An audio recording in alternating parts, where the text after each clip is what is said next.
है everyone, welcome back to this video. Guys, पिछले video में हम लोगों ने किया था कि अपना जो रिएक्ट ऐप था वीट के थ्रू हम लोगों ने इसको कंप्लीट इंस्टॉलेशन कर लिया था। और इस वीडियो में हम लोग उसके आगे देखने वाले हैं।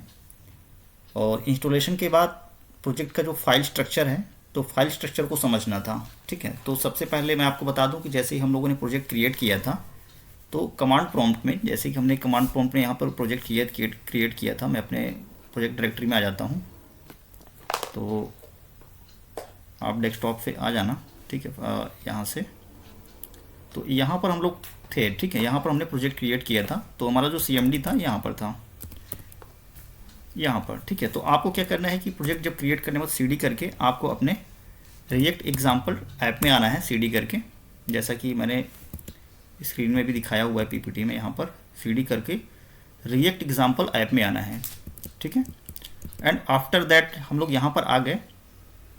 आपको बताया था कि इसको VS कोड में आप ओपन कर लेना, कोड डॉट से।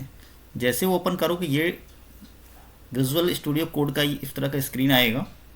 और यहाँ पर क्या करना है कि आपको अपना टर्मिनल ओपन करना है, यहाँ से टर्मिनल। ठीक है, यहाँ से न्यू टर्मिनल ओपन कर लेना।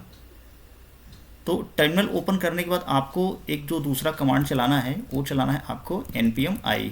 ठीक है, या फिर npm इंस्टॉल आप चला सकते हो, फुल कमांड। तो हम लोग चलाते हैं npm इंस्टॉल। तो जो भी रिक्वायर्ड पैकेजेस हैं इस प्रोजेक्ट के लिए, ये यहाँ से इंस्टॉल हो जाएगा। ठीक है, ये पैकेजेस जो हैं कंप्लीट इंस्टॉल नहीं हुआ है, ये फाइल बना हुआ है। आपको इसको इंस्टॉल करने के लिए, इसको नहीं, सॉरी गाइस, इन दो पैकेजेस को इंस्टॉल करने के लिए, प्लस ये जो डेवलपमेंट डिपेंडेंसीज हैं इनको इंस्टॉल करने के लिए। ठीक है, तो ये आपको npm इंस्टॉल चलाना होगा। तो इसके साथ चलाने के साथ ही ये पैकेजेस इंस्टॉल होना स्टार्ट हो जाएगा। थोड़ा सा ये समय लेगा, depends on your network speed. तो अगर आपकी नेटवर्क स्पीड अच्छी होती है तो थोड़ा फास्ट ये पैकेजेस इंस्टॉल हो जाएगा आपके इस प्रोजेक्ट में। और स्लो होता है, थोड़ा टाइम लेगा। तो थोड़ा सा टाइम लेगा, आप पेशेंस रखिएगा, बाकी ये इंस्टॉल हो जाएगा। और सक्सेसफुली इंस्टॉलेशन के बाद आपको जो नेक्स्ट कमांड जो चलाना है, npm run dev चलाना है। क्या चलाना है? npm run dev। ये मैं दिखाता हूँ, यहाँ पर थोड़ा सा स्क्रॉल करके आओ। तो ये डिपेंडेंसीज है, और अभी हम लोग जिस फाइल में हैं यह package.json फाइल। ठीक है, package.json के अंदर है। तो यहाँ पर जो ये स्क्रिप्ट दिया हुआ है, तो इसमें से ये स्क्रिप्ट आप अपने टर्मिनल में यहाँ पर चला सकते हो। ये देखिए, सक्सेसफुली हमारा जो पैकेजेस था इंस्टॉल हो चुका है यहाँ पर। ठीक है, ये npm इंस्टॉल चलाया और एडेड 254 पैकेजेस ऐड किया। ठीक है, तो इस तरह से इसमें डिटेल दिया और ये सक्सेसफुली इंस्टॉल हो गया, कोई एरर नहीं आया। ठीक है, तो ये जो स्क्रिप्ट है आप यहाँ टर्मिनल पर चला सकते हो। तो अभी हम लोग चलाएंगे npm run dev, npm run dev। तो प्रोजेक्ट जैसा कि देख रहे हैं यहाँ पर डिफ़ॉल्ट जो पोर्ट है 5173 है, डिफ़ॉल्ट पोर्ट पर ये प्रोजेक्ट हमारा सक्सेसफुली रन कर रहा है। ठीक है, डिफ़ॉल्ट पोर्ट पर सक्सेसफुली ये हमारा एप्लीकेशन रन कर रहा है। तो यहाँ पे कंट्रोल प्रेस करके क्लिक करोगे तो डिफ़ॉल्ट ब्राउज़र में ये आपका ओपन होगा। और बहुत ही ब्यूटीफुल ये दिख रहा है, जैसे कि react plus white plus react. ठीक है, तो वीट प्लस रिएक्ट के साथ ये हमारा एप्लीकेशन स्टार्ट हो गया है सक्सेसफुली। तो यहाँ से हम लोग करते क्या हैं, बाकी ये बटन बना हुआ है, जैसे जैसे क्लिक करोगे तो ये इसका डिफ़ॉल्ट पेज है। जब भी आप रिएक्ट का एप्लीकेशन बनाओगे, पहले भी बनाते थे तो डिफ़ॉल्ट पेज ही आता था, और अभी इन्होंने इम्प्रूव करके किया क्या है कि वीट के साथ दिया हुआ है रिएक्ट। और हम लोगों ने जो इंस्टॉलेशन देखा ये भी वीट के थ्रू ही देखा पूरा। अब आते हैं come to the next point. और नेक्स्ट पॉइंट में है क्या कि रिएक्ट का फाइल स्ट्रक्चर हमें समझना है। ठीक है, यानी कि जो प्रोजेक्ट हमने डाउनलोड किया, इंस्टॉल किया अपने लैपटॉप में, तो इसके फाइल स्ट्रक्चर को समझना है हमें नेक्स्ट स्लाइड में। तो फाइल स्ट्रक्चर जैसे कि यहाँ पर आप देख रहे हो कि यहाँ पर पब्लिक डायरेक्टरी है और SRC है, और SRC के अंदर एक असेट्स है, और app.css, app.jsx, index.css, main.jsx and .gitignore, जो कि गिट के लिए फाइल होता है। ठीक है, gitignore, अगर आप गिट, तो ये बाय डिफ़ॉल्ट में गिट इनिशियलाइज कर देता है। एंड आफ्टर दैट eslint.config.js है, index.html है, और वाइट config.js। ठीक है, बाकी एक readme.md फाइल है, जो कि प्रोजेक्ट से रिलेटेड जो भी आपका इंफॉर्मेशन होता है तो उसको आप यहाँ पर डाल सकते हो। चलते हैं, समझते हैं। अपने इस प्रोजेक्ट में आ जाते हैं और यहाँ पर इस वीडियो में हम लोग समझेंगे फाइल स्ट्रक्चर को। फाइल स्ट्रक्चर जैसे कि देख रहे हो, जब हमने नोड इंस्टॉल किया, यानी कि नोड npm इंस्टॉल चलाया, तो पहले ये नोड मॉड्यूल्स डायरेक्टरी नहीं था। तो यहाँ पर npm i चलाने के बाद क्या हुआ, कुछ एडिशनल डायरेक्टरी यहाँ पर इंस्टॉल हो गया, और जो पैकेजेस इंस्टॉल हुआ ये पैकेजेस का डिटेल है, यहाँ पर कंप्लीट डिटेल है पैकेजेस का। देख सकते हो काफ़ी पैकेजेस इंस्टॉल हुआ है, ठीक है, जो भी रिक्वायर्ड थे। तो इसमें तो हमें वर्क नहीं करना, ठीक है। अगर आप चाहो तो इसको डिलीट करके दोबारा इंस्टॉल कर सकते हो, इस नोड मॉड्यूल्स को ओनली, ठीक है। डिलीट करके दोबारा npm इंस्टॉल आप चलाओगे टर्मिनल पर, यहाँ पर इसको कंट्रोल C करके या नया टर्मिनल ओपन करके यहाँ पे, तो ये नोड मॉड्यूल दोबारा यहाँ पर बन जाएगा ये फाइल, ठीक है। यानी कि इस पूरे प्रोजेक्ट में इस फाइल को आप डिलीट कर सकते हो, तो प्रोजेक्ट पर कोई इम्पैक्ट नहीं आएगा, ठीक है। ये रहा।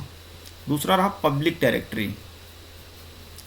पब्लिक डायरेक्टरी में क्या करेंगे, जो पब्लिक के लिए कोई भी मीडिया फाइल या कोई भी असेट्स होगा उसको हम लोग यहाँ पर होल्ड करेंगे, उसको हम लोग यहाँ पर रखेंगे। जैसे इमेज हुआ, मीडिया फाइल हुआ, वीडियो हुआ, ऑडियो हुआ, तो उसको हम लोग यहाँ पर रखेंगे पब्लिक के अंदर।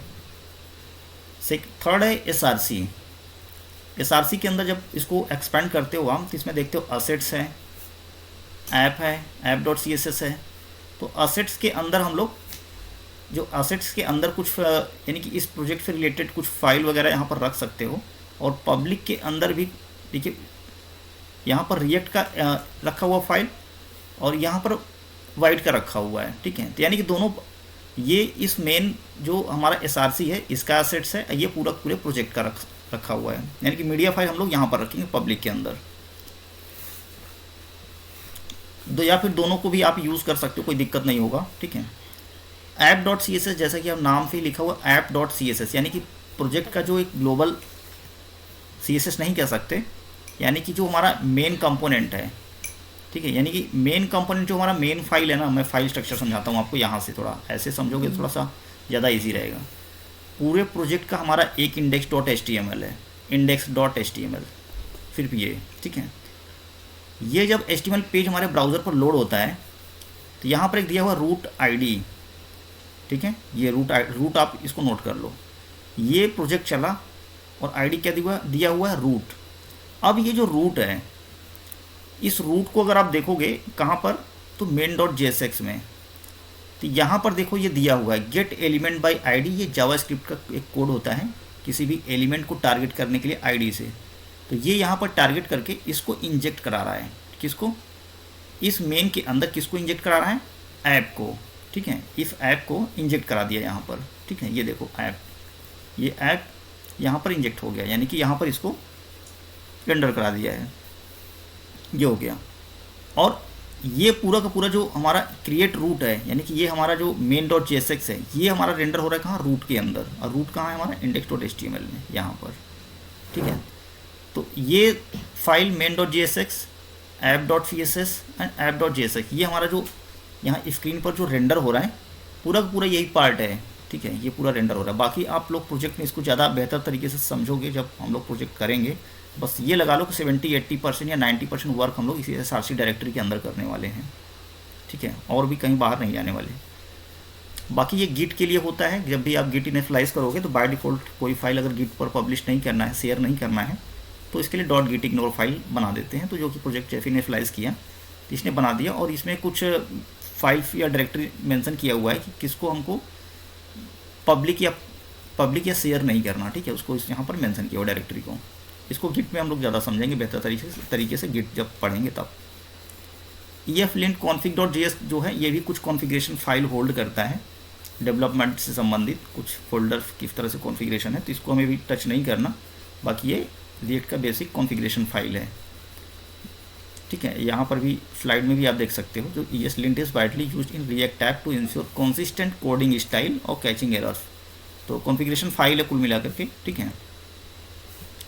बाकी index.html मैंने आपको बता दिया, और package.json और package.log.json जो पूरे प्रोजेक्ट का जो हमने पैकेजेस इंस्टॉल किया उसका वर्जनिंग या उसका कह सकते हो मेटा डेटा रखता है, कौन सा वर्जन है, कौन सा पैकेजेस है, ठीक है। तो पूरा मेटा डेटा प्रोजेक्ट से रिलेटेड, पैकेज से रिलेटेड होल्ड करता है। यहाँ पर देख सकते हो the package JSON file in React, या फिर किसी भी Node.js एप्लीकेशन में आपको मिलेगा ही मिलेगा। Package dot JSON and package dot log dot JSON, 2 file. ये कोर कॉन्फ़िगरेशन फाइल होता है जो कि मैनेज करता है प्रोजेक्ट के डिपेंडेंसीज, स्क्रिप्ट, मेटा डेटा और जो भी अदर कॉन्फ़िगरेशन से रिलेटेड इन्फॉर्मेशन होता है, ठीक है।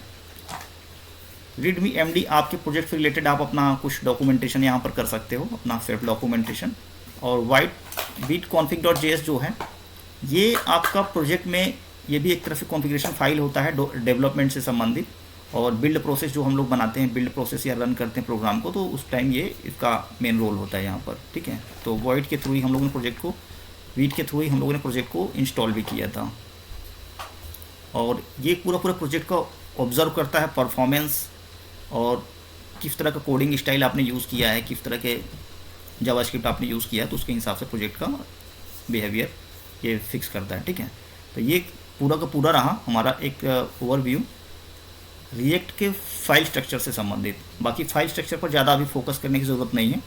जैसे जैसे आपका प्रोजेक्ट थोड़ा सा आगे क्लियर होगा, फाइल स्ट्रक्चर आपका खुद ब खुद क्लियर होता चला जाएगा। तो नेक्स्ट वीडियो हम लोग करेंगे क्या कि नेक्स्ट वीडियो में हम लोग अपना इस प्रोजेक्ट पर वर्क करेंगे, एक्सप्लोर करेंगे इन सब फाइल को, app.css, JSX और CSS को। So thank you watching for this.